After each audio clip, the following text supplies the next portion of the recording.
Matthew 8, verse 5 to 13. When Jesus entered Capernaum, a centurion came to him, pleading on behalf of his servant who lay at home paralyzed and suffering greatly. The scene introduces a Roman officer, a man of authority within the occupying power of the empire. Yet he approaches Jesus not with military command, but with humble appeal. The narrative places a Gentile soldier before the Jewish Messiah, highlighting a moment where faith appears in an unexpected place. Jesus responds immediately, "I will come and heal him." The readiness of Jesus to go to the centurion's house is striking within the context of first-century Jewish boundaries. Yet before Jesus can depart, the centurion answers with remarkable humility. He confesses that he is not worthy for Jesus to come under his roof. Instead, he asks only that Jesus speak a word, and the servant will be healed. The centurion explains his reasoning by drawing from his own experience with authority. As a man under authority and having soldiers under him, he gives commands that are immediately obeyed. When he tells one to go, he goes. When he calls another to come, he comes. Authority expressed through the spoken word produces immediate results.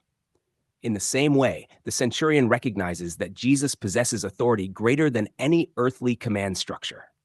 The power resides in his word itself. When Jesus hears this, he marvels.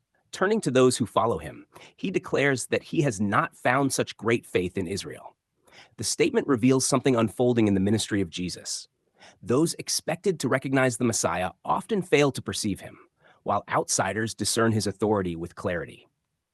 The centurion's faith stands as a contrast to the unbelief developing among many within the covenant nation.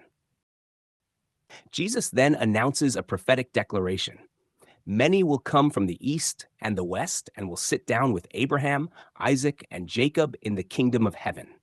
At the same time, the sons of the kingdom will be cast out into outer darkness, where there will be weeping and gnashing of teeth.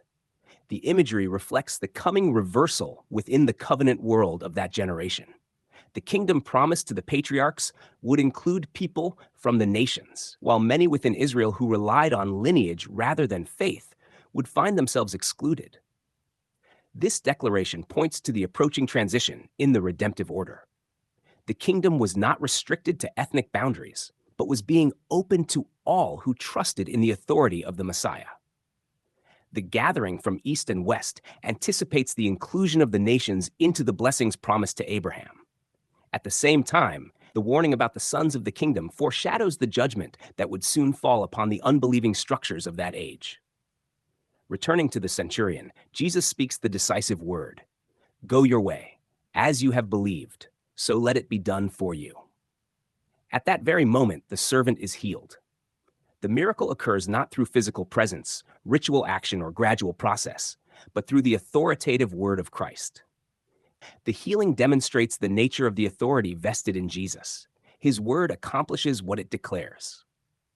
Faith in the narrative is not presented as a human achievement or religious performance, but as simple trust in the sufficiency of his word.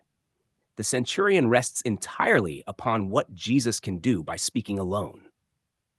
Within the unfolding story of the gospel, this moment reveals the character of the kingdom Jesus announced. The blessing promised to Abraham was extending beyond Israel's boundaries, and the authority of Christ was establishing a new reality grounded not in proximity, ritual, or heritage, but in his spoken promise.